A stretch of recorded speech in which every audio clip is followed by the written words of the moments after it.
Bom dia, boa tarde, boa noite. Estamos aqui então para fazer mais uma gravação que será sobre a união entre ciência e fé. Vamos, em poucas palavras, dar um resumo do nosso Big Bang, ou seja, mais uma ideia ateia sobre a origem de tudo, que coloca Deus num quartinho e tranca. Bom, portanto, não esqueçam de dar o seu like, o joinha é importante, né? A plataforma YouTube valoriza, recomenda, compartilha, e assim nós temos uma divulgação maior.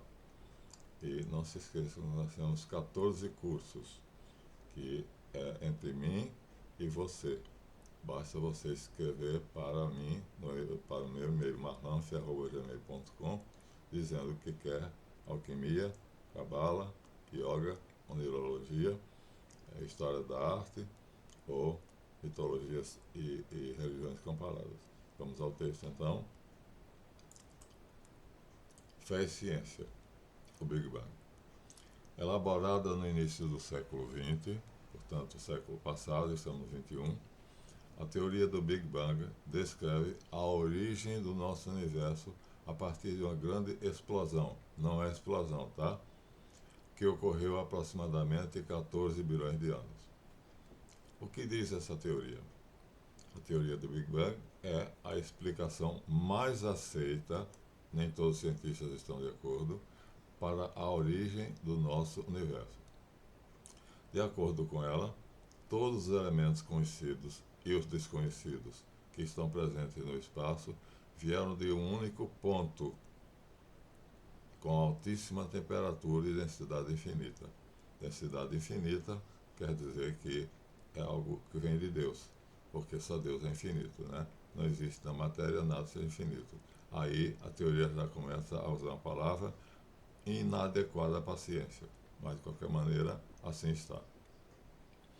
Esse ponto único, do tamanho da cabeça de um alfinete, é chamado de átomo primordial. Então seria um átomo. O genial elaborador da teoria, Stephen Hawking, ateu, nunca aceitou a pergunta de outros cientistas, que era: o que havia antes do ponto de densidade infinita? Todo cientista tinha essa noção. Se estava ali um ponto, então ou ele tinha sido posto ali naquele momento e foi posto e explodiu. Às vezes não foi uma explosão, né? Foi uma, vamos dizer assim, uma descontração. Porém, ele jamais quis tocar nesse assunto. No entanto, pouco antes de morrer, Hawking aceitou que o nosso universo saiu de outro universo anterior. Claro, então, antes desse ponto, havia algo. É o que perguntavam a ele. Ele dizia: isso não é científico, mas terminou aceitando, porque pela lei da inércia, se uma coisa está num lugar, não pode sair dali para outro estado, a menos que uma força o mova.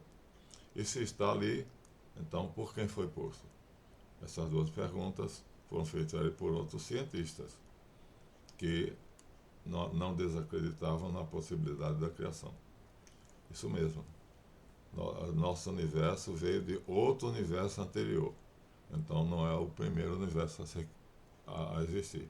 Haveria outro segundo Stephen Hawking, né, o maior gênio do nosso século. E esse outro universo anterior é descrito em todas as teogonias. Teogonia quer dizer sistemas que mostram deuses e a criação pelo poder dos deuses. Então, em todas as teogonias, essa origem é descrito como sendo vindo de um universo caótico. Ou seja, havia um universo caótico anterior. E aí esse universo caótico anterior é que se expande, né? Não é uma explosão, é uma expansão.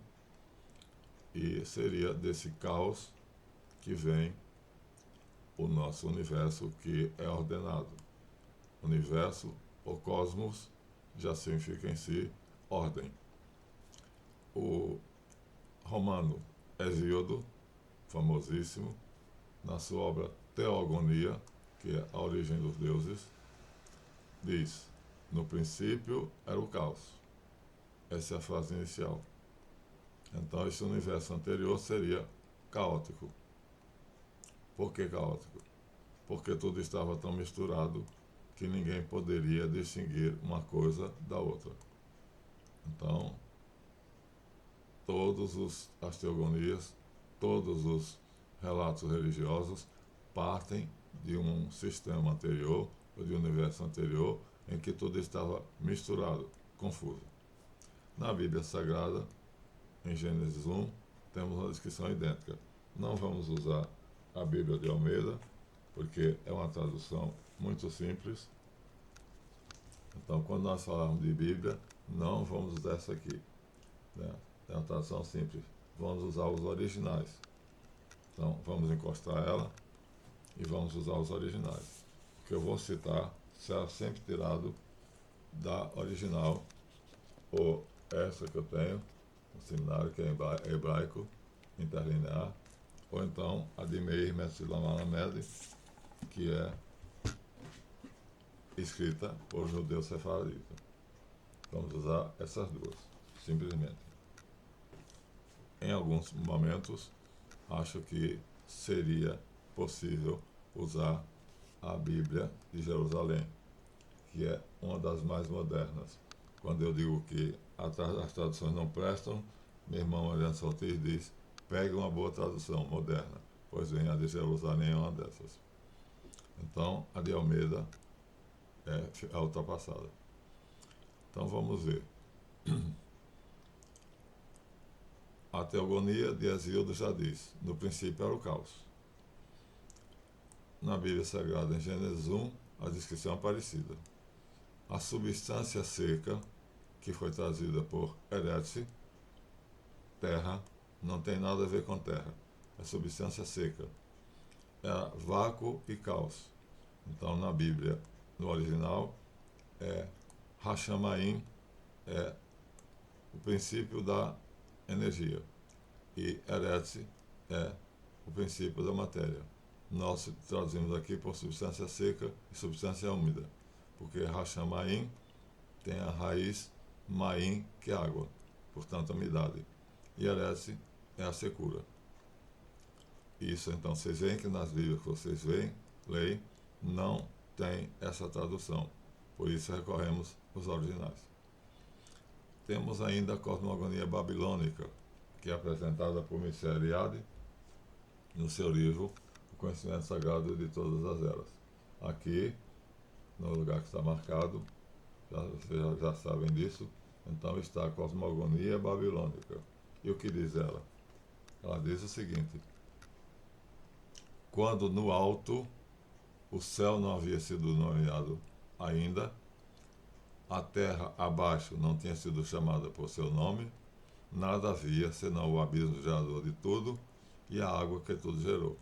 Olha só, o abismo e a água está na Babilônia, de onde foi tirada grande parte da Bíblia. E por isso temos equivalente em Gênesis 2, de novo, na Bíblia. Consultei a Bíblia de Jerusalém, que tem notas bastante explicativas. Portanto, do pastor que nós dissemos aqui, né, de Almeida, ficou fora. A tradução dele, para nós, não presta. Então, usando a Bíblia de Jerusalém, temos, comparem, quando no alto o céu não havia sido nomeado, a terra embaixo não tinha sido chamada por seu nome, sido chamada, parece que era o quê? Então, era algo que tinha inteligência, conseguia entender, estava esperando que alguém chamasse por ela, por seu nome. Olha, parece que os sumérios sabiam das coisas, os caldeus. Temos o equivalente em Gênesis 2, aqui, na Bíblia de Jerusalém, tá? Em Jerusalém nós temos assim, em Gênesis 2 está: no dia em que Yahvé Deus criou o céu e a terra, não havia nenhuma erva e nenhum arbusto havia brotado. Complementando isso, voltando ao Gênesis 1, temos o finalzinho. Só o espírito de Elohim parava sobre o abismo das águas. É a mesma coisa. Então, se juntarmos Gênesis 1 e Gênesis 2, nós teremos, em linguagem teológica, a mesma coisa que temos em linguagem científica, dita por Stephen Hawking, e não só por ele, vários pesquisadores. Ele se baseou em vários outros anteriores a ele. A mim, então, me parece impossível, para quem sabe ler, e não analfabetos funcionais, e quem raciocina, não tem cérebro para separar as orelhas, não perceber que a mesma coisa está sendo dita de dois modos diferentes. Uma por uma linguagem sagrada, teológica, e outra que é a linguagem científica do autor que teorizou o Big Bang, ou sintetizou, ou sistematizou, que é Stephen Hawking. Bom, vamos a ele. Há aproximadamente 13,8 bilhões de anos, arredondado para 14, esse ponto único, que é o que eu digo assim, do tamanho da cabeça de um alfinete, ou estava ali, e se estava, foi colocado, e expandiu-se em determinado momento, então foi colocado como sendo um ponto, e depois expandiu-se.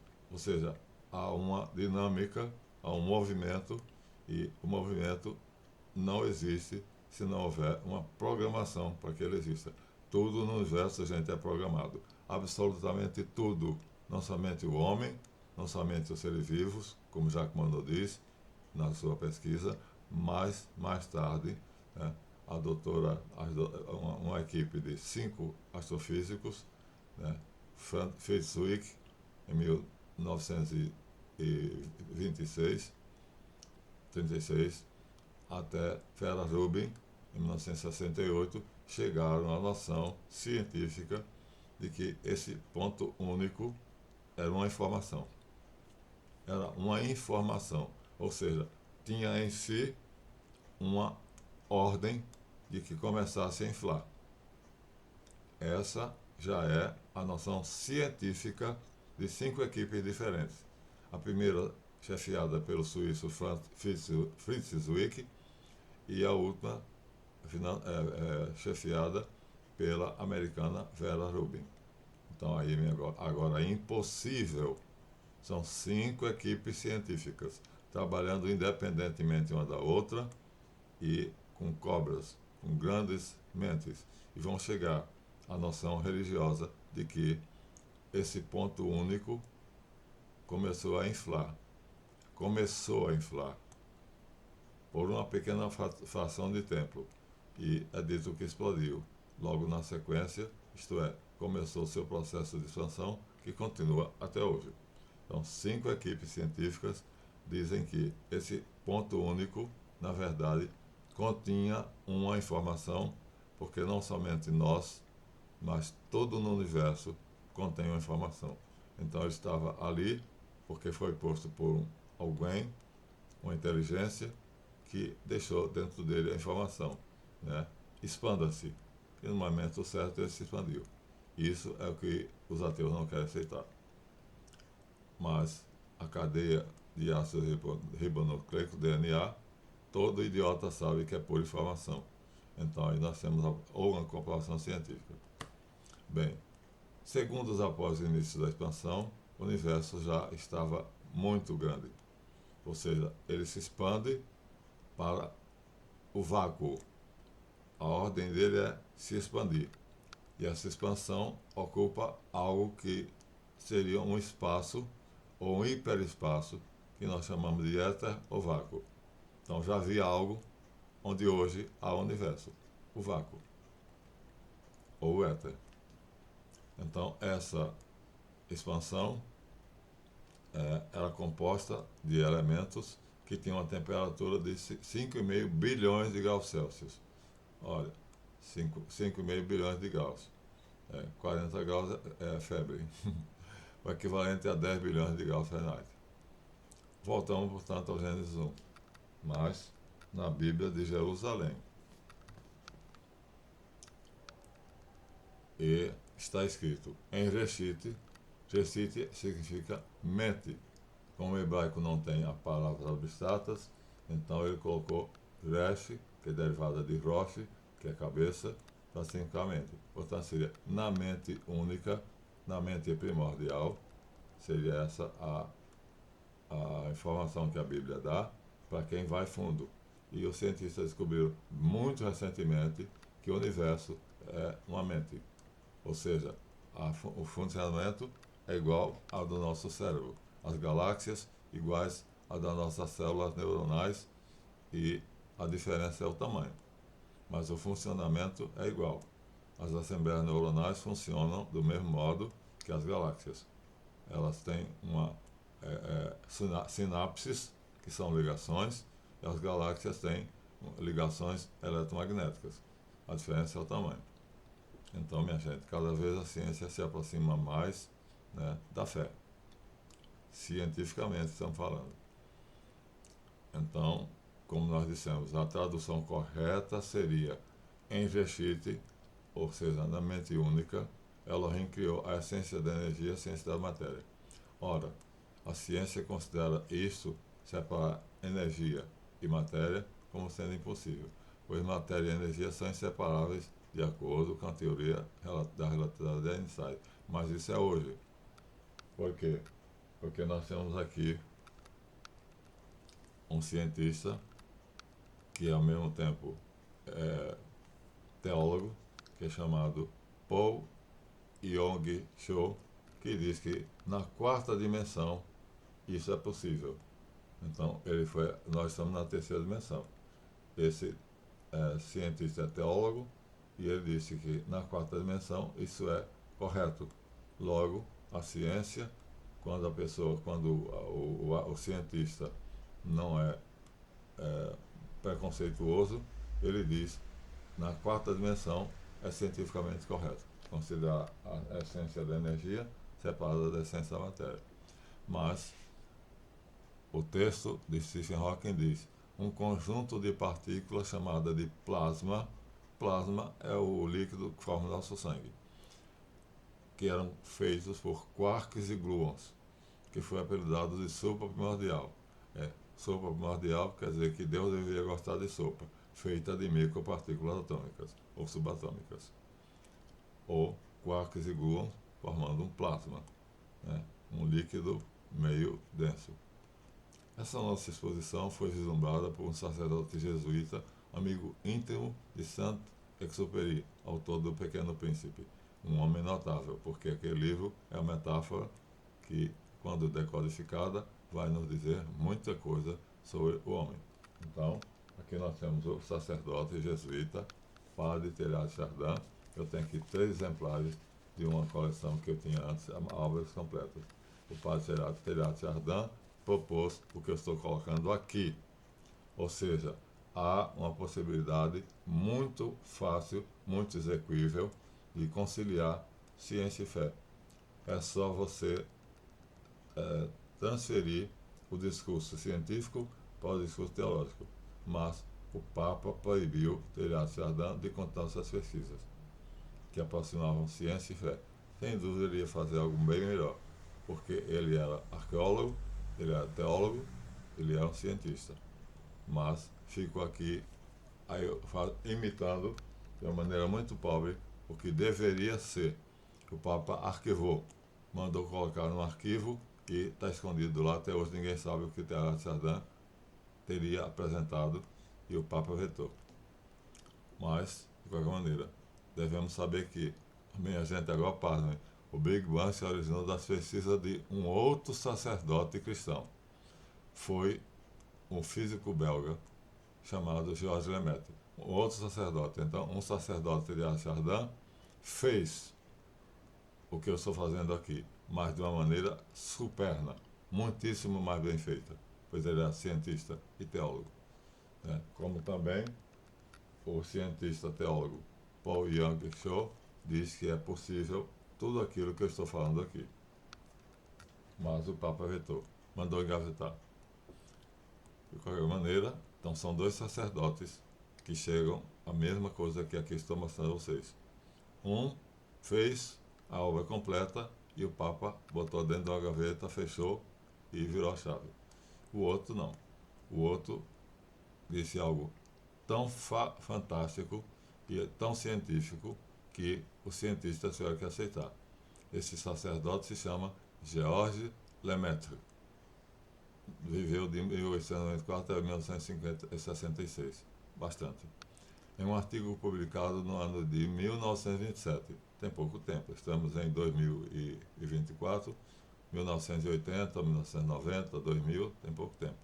Ali, esse sacerdote discorre a respeito de como o universo pode ter se originado a partir da expansão de um único átomo, que é chamado átomo primordial. Mas não se espantem, porque um sacerdote chamado Johannes Kepler foi quem, na verdade, disse que o geocentrismo era errado. O certo é o heliocentrismo. E Galileu Galilei, ladrão, se apropriou disso e disse que era dele a teoria. Tá?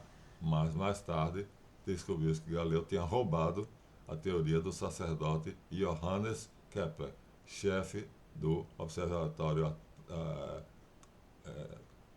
do telescópio, né, do observatório de Viena. Ele era diretor. Tá? Então, a igreja, a fé, ou seja, aqueles que acreditam na criação, estão sempre na crista da onda. É porque nem sempre se diz que é um sacerdote. Então, para Lemaitre, que esse daí tinha muita bala na agulha, os cientistas tiveram que engolir, como também o caso do Johannes Kepler, né? Diretor do Observatório Astronômico de Viena. Receberam suporte por meio de estudos realizados por Edwin Hubble. Então, Lemaitre é confirmado por um cientista que não tem nada de religioso, veio de 1889 a 1953, também até ontem, e Hubble disse que o comportamento das galáxias e o movimento no espaço, afastando uma das outras a uma velocidade acelerada, demonstra a veracidade do Big Bang. Ou seja, há uma força que impulsiona as galáxias para frente, para o vácuo, para um hiperespaço pré-existente. Então, o ponto único anterior tinha algo antes dele, que era o caos. E tinha algo diante dele, que era o vácuo. E aí, nada disso Stephen Hawking quis aceitar. Recusou tudo isso. Isso não é científico, minha gente. Isso é preconceito. Bom, Lemaitre era perito em astronomia e cosmogonia. Um padre. Voltando no Big Bang. Esse plasma, ou sopa, Deus gostava de sopa, foi gradualmente resfriando. Ou seja, à medida que ia se expandindo, se expandindo, se expandindo, esse vácuo era frio. E então, a temperatura de 5,5 milhões de graus centígrados vai se resfriar. E a interação das partículas que o constitui de origem a elementos como a luz. Meus amigos, a coisa mais simples que tem, você vê aqui nessa Bíblia interlinear em inglês que no primeiro dia Deus criou a luz. Então aqui há uma coincidência perfeita. A interação das partículas que constituíam o plasma, ou seja, esse líquido que eles chamaram sopa original, dá a luz. Na Bíblia diz que no primeiro dia Deus criou a luz. É impossível não perceber essas coincidências. Que começou a aparecer cerca de 380 mil anos. Aí Stephen Hawking errou feio, porque dá 3 milhões de anos. Mas isso quando ele usou o Hubble. O James Webb corrigiu. Mas, na verdade, o Big Bang é uma expansão e a luz é descrita como brilho. Mas na Bíblia está luz. E é resultante de processos que originaram uma coisa chamada radiação cósmica de fundo, em micro-ondas, presente em toda a região do nosso universo. Ou seja, essa expansão vem acompanhada de um ruído, e esse ruído é exatamente a ordem de Deus. Parece com o mantra hindu Aum. Então, é um chiado que acompanha. Nas televisões antigas, no HF, tinha esse chiado. Nas modernas não tem. Eu ainda tenho a antiga, então eu posso ver. Novamente é no Gênesis 1 que vamos encontrar equivalente quando se diz Gênesis 1, 3. E disse Deus: haja luz, e houve luz. E Deus separou das trevas. Separou luz e trevas. Segundo a ciência, é o contrário. Primeiro, da expansão, havia trevas. E somente depois, 380 mil anos, da expansão, a luz. Pela interação das partículas, elas foram se expandindo e deixaram passar o que havia na estrela, a luz. Então, não era um ponto de qualquer coisa, um ponto cego. Era um ponto luminoso. Portanto, era Javé. Quem está enganado? Primeiro vê a sombra e depois vem a luz. Olha, Javé, nós já dissemos aqui, é um anjo andrógeno, que é metade luz, metade sombra. Então, a ciência diz que primeiro veio as trevas, então uma metade de Javé, depois veio a luz, a outra metade de Javé. Mas a narrativa bíblica também diz isso, né? Que Deus criou as trevas, a luz, e a luz veio junto com as trevas. Tudo coincide. Bem, o telescópio James Webb está corrigindo vários pontos da teoria original de Stephen Hawking. Um deles é que Hawking afirma ter as primeiras galáxias surgido cerca de 3 milhões de anos. O James Webb desmente isso. Foram apenas 380 mil. A quantidade da diferença é absurda.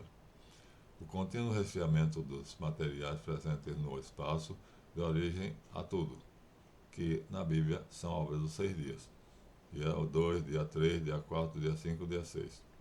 E no sétimo Deus descansou. Aqui diz apenas que deu origem a gases, poeiras, estrelas, galáxias, planetas, sistemas solares, asteroides e todos os demais componentes do universo. Isso está dito na Bíblia, na obra dos 6 dias, Gênesis 1. A partir do primeiro dia, vamos encontrar os demais elementos da criação, portanto. É só ler de Gênesis 1 até Gênesis 28, vocês terão tudo isto na mesma ordem. Portanto, nenhuma das duas narrativas, nem a científica, nem as bíblicas, estão de acordo. Gênesis 1 não está de acordo com Gênesis 2. Em Gênesis 1, o homem é criado no último momento. E em Gênesis 1, o homem é criado no primeiro momento. Na ciência, Stephen Hawking diz que havia 3 milhões de anos para aparecer a primeira galáxia, as primeiras, e o James Webb diz que foi 300 mil. A quantidade é muito diferente. Então, não temos a certeza. Tudo ainda está sendo investigado. Uma pessoa que contribuiu muitíssimo para que essa teoria fosse feita, quem sistematizou não foi ele, foi Stephen Hawking, mas o genial Albert Einstein, a maior inteligência já vista. Seu cérebro foi guardado por um cientista que analisou, que ele usou 45% do cérebro. Nós usamos em média de 10 a 12 no máximo. Então, vocês imaginem a diferença do cérebro desse homem. Foi feito o exame científico. Foi guardado no formol, ele pediu à família, e a família de Albert Einstein deu a ele o cérebro de Einstein. E ele foi visto, porque quando você usa um neurônio, ele queima, ele fica enegrecido. E quando você não usa, ele fica mais claro, mais luminoso. Assim, o cientista que estudou o cérebro dele pôde perceber quais os neurônios que ele tinha usado. Um total de 45% dos 100% do neurônio do cérebro. Nós usamos 12%. Então, a teoria da relatividade tem geral especial de Albert Einstein foi fundamental porque ele iniciou a física quântica. Essas duas teorias, então, vão dar origem à física quântica, relatividade geral e relatividade especial. Por quê? Porque Einstein diz como a força gravitacional age no espaço-tempo. Pronto. E tudo vai depender de forças, 4 forças, mas a principal é a gravidade. Então, foi baseado nessa teoria que as observações de Hubble, um cientista, cujo nome foi dado ao primeiro telescópio de grande alcance, é importante para a noção de como funcionam objetos como buracos negros, hoje todo mundo sabe o que continuam sendo outros pontos de densidade infinita. Impossível na ciência usar infinito, minha gente. É uma palavra que não cabe, porque a matéria não é infinita. O termo Big Bang, grande explosão, foi cunhado no final da década de 1940, ou seja, muito recentemente, quando ele fez uma análise crítica à teoria. Então, o nome desse cientista é Fred Hoyle, veio de 1915 a 2001. Então, esse está pertinho da gente. Fred Hoyle foi quem usou a palavra Big Bang, grande explosão. Na verdade, a grande expansão. No ano de 1965, a radiação cósmica de fundo em microondas, que o Gênesis 2 chama de neblina. Então está aqui, minha gente, o que a ciência chama de radiação cósmica de fundo, que está no espaço, no vácuo que está à frente, vem um chiado, e esse chiado parece com o A1 dos iogues. Então está ainda hoje acompanhando para os cientistas a expansão. Então, não há expansão sem esse chiado, radiação cósmica de fundo em microondas. Na verdade, desde 1940 que havia se previsto que isso tinha que existir. Ou seja, não poderia ter havido aquele fato chamado singularidade sem que houvesse algo sonoro. Energia é som, é cor, né? Então, ou seria colorido, ou seria, então, sonoro. É sonoro. A minha televisão ainda mostra o chiado e mostra uns pontinhos feitos loucamente, pontilhando a tela da TV, a minha antiga. Finalmente, por acaso, limpando cocô de pombos, os pesquisadores do laboratório Bell, por acaso, limpando as antenas dos telefones de Alexandre Graham Bell, encontraram exatamente por que havia essa radiação de fundo. Então, deve-se ao laboratório Graham Bell, né, americano, a explicação do que é a radiação de fundo, que é o som do Big Bang, né, ecos do Big Bang, que está aí.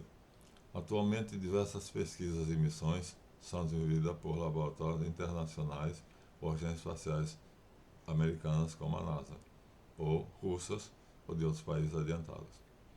Todas elas querem testar a veracidade da teoria do Big Bang. Não temos outra tão coesa. Então temos que aceitar, em termos de ciência, como o Patriarca Chardin disse.